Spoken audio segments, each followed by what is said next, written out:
Here's how you can change the view layout of all the Samsung Notes you have saved within your Samsung Notes on your Galaxy A55 smartphone or any other Samsung phone that has Samsung Notes with Android 14. So you'll want to go into the Samsung Notes app itself when you're ready to do this here. And of course, it's this one right there. As you tap on that here one time, you're most likely going to see this here. You can, of course, press that now if you don't want that.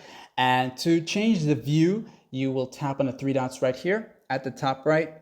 And that's going to give you the view mode right there. When you tap on view, that's going to give you the other options as to how you can go about viewing all the notes you have saved. So if you switch it to the grid small, everything's going to be this small here. If you switch it to the view here to medium, they're going to look like this here, which is usually the default setup here. And of course, large, as you saw a while ago. Now the list mode here will give you this right here, and you're going to see them appear as this here.